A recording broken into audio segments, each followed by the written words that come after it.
ప్రేక్షకులందరికీ నమస్కారం. ఈ రోజు అనగా 2026 జనవరి 25 ఆదివారం రోజు గోచార రీత్యా మిథున రాశి వారికి కలగబోయే శుభ అశుభ ఫలితాలు, అలాగే చేయాల్సిన పరిహారం గురించి ఇప్పుడు తెలుసుకుందాం. పూర్తి వివరాలు తెలుసుకోబోయే ముందు మీరు ఏమైనా సమస్యలతో బాధపడుతుంటే వాటి పరిష్కారం కోసం మీరు స్క్రీన్ మీద కనిపిస్తున్న మా గురువు గారి 8074222517 నెంబర్కి కాల్ చేసి మీ సమస్యలకి తగిన పరిష్కారం పొందండి. ఖచ్చితంగా మీ సమస్య పరిష్కారం అవుతుంది.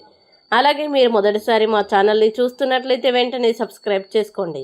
ఇక పూర్తి వివరాల్లోకి వెళ్తే, దశమ స్థానంలో సంచరిస్తున్న చంద్రుని ప్రభావం వల్ల ఈరోజు మిథున రాశి వారికి మీ నిక్కచ్చితనం మరియు నిర్భయంగా వ్యక్తపరిచే అభిప్రాయాలు ఈరోజు మీ స్నేహితుల్ని అనుకోకుండా గాయపరచవచ్చు. కాబట్టి ఈ మాటల విషయంలో కొద్దిగా సంయమనం పాటించడం మంచిది. డబ్బుల్ని పొదుపు చేయాలనే ఆలోచన ఈరోజు కార్యరూపం దాలుస్తుంది. మీరు అనుకున్నట్టే ఆర్థికంగా కొంత మొత్తాన్ని ఆదా చేయగలుగుతారు. అయితే ప్రతి ఒక్కరి డిమాండ్లని తీరుస్తూ పోవాలని ప్రయత్నిస్తే మీ పని మీరే మోసుకుపోవాల్సి వస్తుంది. అందువల్ల అవసరమైన చోట మాత్రమే సహాయం చేయడం ఉత్తమం. ప్రేమ విషయంలో అతి ఆధారపడే బానిసలాగా ఉండకండి. మీ వ్యక్తిత్వానికి స్వేచ్ఛకి కూడా తగిన ప్రాధాన్యం ఇవ్వాలి. అనవసర పనుల కారణంగా ఈరోజు మీ సమయం కొంత వృధా అయ్యే అవకాశం ఉంది. సమయ నిర్వహణపై దృష్టి పెట్టడం అవసరం. ఈరోజు మీరు మీ జీవిత భాగస్వామితో కలిసి మంచి ఆహారం, డ్రింక్స్తో ఎంజాయ్ చేయవచ్చు, కానీ ఆరోగ్యం విషయంలో జాగ్రత్త అవసరం. ఎందుకంటే అధిక ఆహారం లేదా నిర్లక్ష్యం మీ ఆరోగ్యాన్ని పాడు చేయవచ్చు.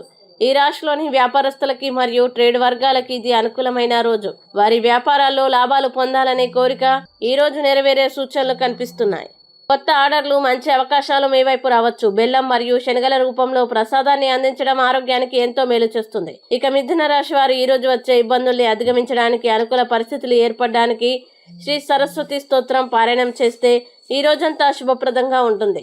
ఈ వీడియో మీకు నచ్చినట్లయితే లైక్ చేయండి, మీ స్నేహితులతో షేర్ చేయండి. ఇలాంటి మరిన్ని రాశి ఫలాల కోసం మా ఛానల్ని ఇప్పుడే సబ్స్క్రైబ్ చేయండి. అలాగే మీ రాశి మిథున రాశి అయితే కామెంట్లో తప్పకుండా ఎస్ అని రాయండి. ఇక మీరు అనుకున్న ప్రతి పని విజయవంతం కావాలని కోరుకుంటూ సర్వే జన సుఖినో భవంతు.